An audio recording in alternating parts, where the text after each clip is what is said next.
বিএনপির ভারপ্রাপ্ত চেয়ারম্যান জনাব তারেক রহমান, আপনাকে আমাদের অনুষ্ঠানে স্বাগত জানাই। আপনি আমাদের শুভেচ্ছা এবং কৃতজ্ঞতা জানবেন। আমাদের সাথে আরো থাকছেন প্রফেসর আসিফ নজরুল। তিনি একজন জুরিস্ট, লেখক, সাংবাদিক এবং তার অনেক পরিচয়। তবে তার সবচেয়ে বড় পরিচয় এই মুহূর্তে যে তিনি সরকারের একজন উপদেষ্টা, তিনি সরকারের সঙ্গে রয়েছেন। তাকে আরেকটু আমি যদি পরিচয় দিতে চাই, তিনি একসময় সাংবাদিক ছিলেন, দুর্দণ্ড প্রতাপশালী রিপোর্টার ছিলেন। সেই আসিফ নজরুলকে আমরা সঙ্গে পেয়েছি। প্রফেসর আসিফ নজরুল, আপনাকে আমাদের সাথে পেয়ে আপনাকে আমাদের কৃতজ্ঞতা জানাই এবং স্বাগতম। আপনি আমাদেরকে সময় দিয়েছেন, পুরো টিমের পক্ষ থেকে আপনাকে স্বাগত। প্রথমেই যে বিষয়টি প্রফেসর আসিফ নজরুল আপনার কাছে যেতে চাই যে প্রফেসর আসিফ নজরুল, আপনারা কি তারেক রহমানের এগেইনস্টে যেসব মামলা হয়েছে সেই সব মামলা প্রত্যাহার করছেন কিনা খুব শীঘ্রই? আমরা কোনো ব্যক্তি স্পেসিফিক মামলা উইথড্র করছি না। আপনি দেখেন, আমরা প্রথম বলেছিলাম আমরা জুলাই অগাস্ট যে হত্যাকাণ্ডের যে মামলাগুলো ফলস মামলা করেছিল বিগত ফ্যাসিস্ট সরকার, সেগুলো উইথড্র করেছি হত্যাকাণ্ডের অভিযোগগুলা ছাড়া। সেকেন্ড ফেজে আমরা সাইবার সিকিউরিটি অ্যাক্ট যেটা আছে আমার মন্ত্রণালয়ের পক্ষ থেকে উদ্যোগ নিচ্ছি। আমরা এখানে স্পিচ অফেন্সের সাথে কম্পিউটার অফেন্সের পার্থক্য করছি। আমরা, আপনি জানেন, প্রত্যেকটা কেস দেখতে হচ্ছে, টাইম লাগছে। স্পিচ অফেন্স বা কথা বলার অপরাধের জন্য যাদের বিরুদ্ধে অভিযোগ এসেছিল তাদের সমস্ত মামলা উইথড্র করা হবে। এখানে তারেক রহমান আছেন নাকি খালেদ আছেন এটা আমরা দেখবো না, আমরা ইস্যু ধরে ধরে করবো। এটা হচ্ছে আমার মন্ত্রণালয়ের অ্যাপ্রোচ। আরেকটা কথা বলি, আপনার মনে প্রশ্ন রাখতে পারে তাহলে হঠাৎ করে রোজিনা আর মাহমুদুর রহমান মান্নারটা উইথড্র হলো কেন? কেউ প্রশ্ন তুলেছে এবং খালেদা জিয়া। আচ্ছা, খালেদা জিয়াটা তো আপনার খালেদা জিয়ার মামলা উইথড্র করেছে পরে। প্রথমে আসছে রোজিনা আর মান্না ভাইয়েরটা। রোজিনা আর মান্না ভাই ওনারা দীর্ঘদিন সাফার করছিলেন, ওনারা পাসপোর্ট পাচ্ছিলেন না, বিদেশে যেতে পারছিলেন না। বিশেষ করে মাহমুদুর রহমান মান্না পাসপোর্ট পাচ্ছিলেন না। মাহমুদুর রহমান মান্না এখনো সংকটাপন্ন অবস্থায় হসপিটালে আছেন। ওনার বিরুদ্ধে একটাই মামলা ছিল, ডিজিটাল সিকিউরিটি অ্যাক্টের মামলা, যেগুলি একটা আইনেই মামলা ছিল। তো ওনারা ব্যক্তিগতভাবে যোগাযোগ করেছেন এবং অনেক সাফারিংস এর মধ্যে দিয়েছেন। মান্না ভাইয়ের চিকিৎসা কাজ বন্ধ ছিল ওখানে। আর রোজিনার মেয়ের চিকিৎসার ব্যাপার, রোজিনার এরকম একটা, এই মুহূর্তে আমার মনে পড়ছে না, একটা কারণ ছিল। ওনারা খুব রিকোয়েস্ট করেছিল, আমরা একটা সিগনেচার স্টেটমেন্ট হিসাবে আমরা মামলা উইথড্র করেছি। আরো অনেক মামলা করেছি, আপনাকে এখানে বলে শেষ করতে পারবো না। যেমন ধরেন, আপনি মাহমুদুর রহমানের যে স্ত্রীর যে মামলার ব্যাপারটা ছিল, আমাদের অত্যন্ত শ্রদ্ধেয় সম্পাদক, ওটা আমরা করেছি, ওটা পত্রিকা আসে নাই। এরকম আরো আছে কিছু কিছু, যেটার জন্য জনজীবন অতিষ্ঠ হয়ে যাচ্ছে। ধরেন আপনার জীবন অতিষ্ঠ হয়ে যাচ্ছে, আপনি ওই মামলার কারণে বিদেশে চিকিৎসা যেতে পারছেন না, আপনার বাচ্চা পড়তে যেতে পারছে না, আপনার বাচ্চাকে নিয়ে আপনি চিকিৎসা দিতে পারছেন না, বাইরে যাওয়ার অনেক প্রয়োজন তো থাকে মানুষের। সেই সমস্ত ক্ষেত্রে আমরা অগ্রাধিকার, দুই একটা অনুরোধের ভিত্তিতে অগ্রাধিকার দিয়েছি। এখন মানুষ তো ধরেন এই এই জিনিসগুলো বলে আমরা বোঝানোর চেষ্টা করেছি আমরা সবকিছু করব, সমস্ত ইস্যু ওয়াইজ জিনিসগুলোকে করব।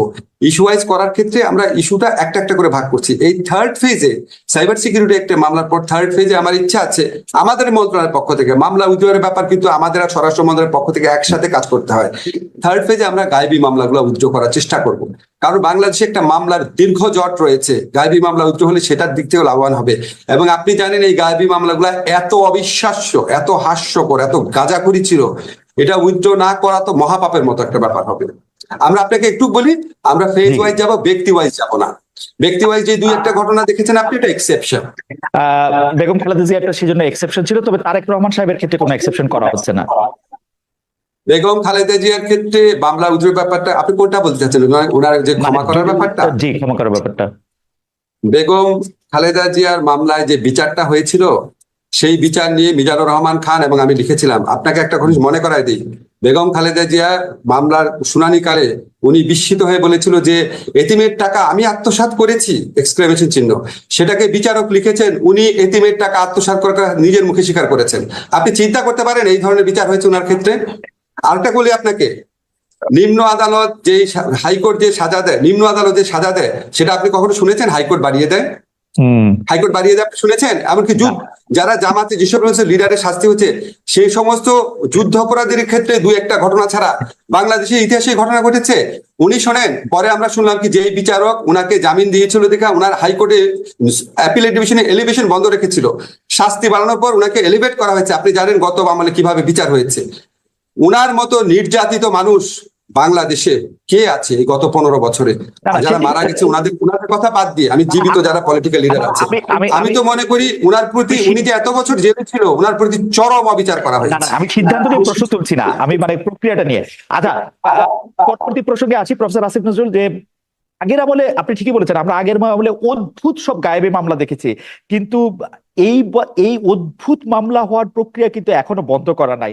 আমি একটু কাগজ দেখে বলি, আমার সুবিধা হয়, যে ক্রিকেটার সাকিব আল হাসানের বিরুদ্ধে মার্ডার কেসের মামলা হয়েছে, অভিনেতা জায়েদ খান, যেটি আমি আগে বলেছি, তার বিরুদ্ধে মামলা হয়েছে, বাফুফের সভাপতির বিরুদ্ধে মার্ডার কেস হচ্ছে, আগের সরকারের দুর্নীতিবাজ মন্ত্রী যার বিরুদ্ধে হতে পারতো গুছানো সুন্দর একটি দুর্নীতির মামলা বা মানি লন্ডারিং এর মামলা, তা না করে ঢালাও ভাবে নিউ মার্কেটের একজন হকার হত্যা মামলাকে সবাই গ্রেফতার দেখানো হচ্ছে, এবং আদালতও সেই সব মামলায় কারো জামিন মঞ্জুর করছে না, ঢালাও ভাবে রিমান্ড দিয়ে যাচ্ছে। পার্থক্যটা তাহলে কোথায় হলো প্রফেসর আসিফ নজরুল? আচ্ছা, পার্থক্যটা আপনাকে বলি। ধরেন আপনি, আমার এতগুলো নাম তো মনে থাকবে না, দুইজনের নাম মনে আছে, সাকিব, জায়েদ খান। যখন কেউ মামলা করে, মামলা করাটা মানুষের অধিকার, বুঝছেন? ব্যক্তিগতভাবে একজন মামলা করে দিল, সেই এই মামলাগুলা পুলিশ করে নাই। পুলিশ যদি করে তাহলে আপনি বুঝবেন রাষ্ট্র জড়িত আছে। এই মামলাগুলা ব্যক্তিগতভাবে করা হচ্ছে, 1 নাম্বার। 2 নাম্বার হচ্ছে মামলার কারণে, এই যে আপনি সাকিব বলে জায়েদ খান বলেন, unless you are a directly involve political figure, এই উনাদের ক্ষেত্রে কি কোনো গ্রেফতারের ঘটনা ঘটেছে? গ্রেফতার ঘটনা ঘটে নাই। যখন মামলা কোনো মানুষ করে, আমরা বারবার বোঝানোর চেষ্টা করেছি, যখন আমরা পুলিশকে বলেছি মামলা যখন করছে আপনারা একটু বোঝানোর চেষ্টা করেন না কেন, যে এই মামলাতে আপনারা যাদের বিরুদ্ধে অভিযোগ আনছেন তাদের কি আপনার সত্যি মানে বিশ্বাসযোগ্য কিনা অভিযোগটা। কারণ আমাদের পিআরবি তে কিছু প্রভিশন আছে, হিয়ারসে ধরনের বা গুজব ধরনের মামলা হলে পুলিশ প্রাইমারি কথাগুলো জিজ্ঞেস করতে পারে। পুলিশ কাছ থেকে এবং এমনকি আদালতের কাছ থেকে আমরা যে তথ্য পেয়েছি, যারা মামলা করতে আসে তারা এত বেশি প্রেসার, ওইখানেও এক ধরনের মানে মব প্রেসার থাকে, যে পুলিশের পক্ষে এবং কোনো কোনো ক্ষেত্রে আদালতের পক্ষে, যারা বিগত ফ্যাসিস্ট রেজিমের আমলে যাদেরকে নিপীড়ক সংস্থাতে পরিণত করা হয়েছিল, তাদের সেই মরাল কারেজ থাকে না এই উন্মত্ত জনতাকে কনফ্রন্ট করার জন্য। এগুলি ঘটনা প্রথম দিকে ঘটেছে। আমরা অনেক চেষ্টা করেছি, চেষ্টা করার পর এটা অনেক রিডিউস হয়েছে।